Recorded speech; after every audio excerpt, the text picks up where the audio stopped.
دیکھنے اور سننے والوں کی خدمت میں میرا سلام۔ تاریخ اور اسرائیلی مظالم۔ اسرائیل کے معنی ہیں عبداللہ یا خدا کا بندہ۔ بنی اسرائیل ان کے قبیلے کو کہا جاتا ہے۔ یہودی مذہب آسمانی مذہب ہے جس کا زیادہ تر انحصار تورات، تلمود اور علماء فتاویٰ کے فتووں یا فیصلوں پر ہے۔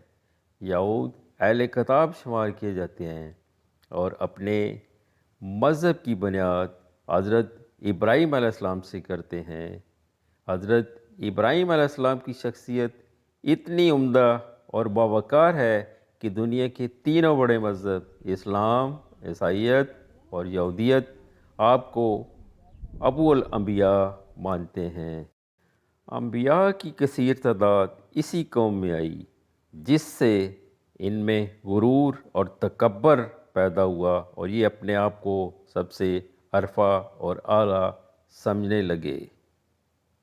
جہاں ایک وقت میں دنیا کی یہ افضل ترین قوم شمار کی جاتی تھی اور خدا نے ان کو منو سلوہ جیسی نعمت سے نوازا، مگر غرور اور تکبر کی وجہ سے یہ خدا کی بھی نافرمانی کرنے لگے اور اللہ کی نظر میں مغضوب ہو گئے اور نافرمان ٹھہرے۔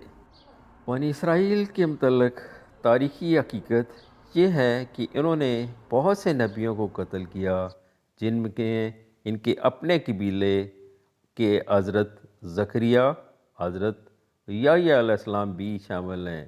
حضرت عیسیٰ علیہ السلام بھی اسی قبیلے سے تعلق رکھتے تھے۔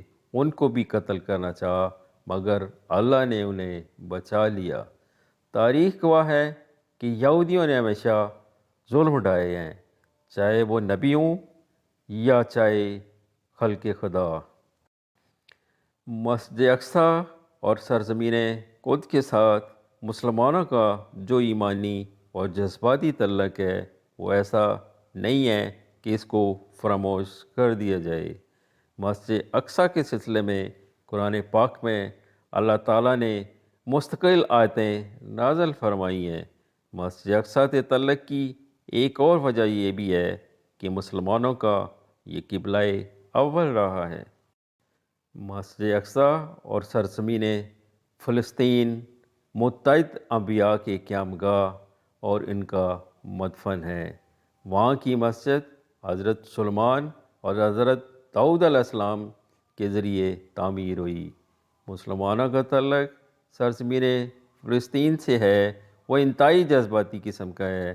آج یورپ کی سازش کی بنا پر عین قلب عرب کے اندر جو اسرائیل کی شکل میں خنجر گھونپا گیا ہے، اس کی ٹھیس اس وقت سے لے کر آج تک پورا عالم اسلام محسوس کر رہا ہے۔ چونکہ یہ ایک سازشی عمل تھا، اس لیے مسلسل مغربی ممالک کی جانب سے اس کی پشت پناہی کی جا رہی ہے۔ اسرائیل اپنے توسیع پسندانہ عزم کے ساتھ نہ صرف یہ کہ اپنے قدم آگے بڑھا رہا ہے بلکہ فلسطین کے جو اصل باشندے ہیں ان پر ظلم و ستم کے پہاڑ توڑ رہا ہے۔ اہل قدس کی جرأت اور عظمت کو سلام پیش کرنا چاہیے۔ حماس کی مزاحمت کو وجہ بنا کر جو بمباری کی جا رہی ہے، جس میں ہزاروں معصوم شہری شہید اور زخمی ہو رہے ہیں، بچے اور عورتیں ماری جا رہی ہیں، لیکن شاباشی کے قابل ہیں وہ نہتے مجاہدین جنہوں نے اپنی بے سر و سامانی کے باوجود ڈٹ کر مقابلہ کیا اور ڈٹے ہوئے ہیں۔ اس لیے ضروری ہے کہ ان کے حق میں اس زور شور کے ساتھ آواز بلند کی جائے کہ سلامتی کونسل فلسطین کے مسئلے میں حق اور انصاف کا فیصلہ کرنے پر مجبور ہو جائے اور ان کی جو زمین چھین لی گئی ہے وہ انہیں واپس کی جائیں۔ اسی کے ساتھ ہم سب کو مل کر بارگاہ الہی میں یہ دعا کریں کہ اللہ تعالیٰ القدس کے باشندوں کی حفاظت فرمائے اور مسجد اقصیٰ کو یہودیوں کے نرگے سے نکلنے کے اسباب پیدا فرمائے، آمین۔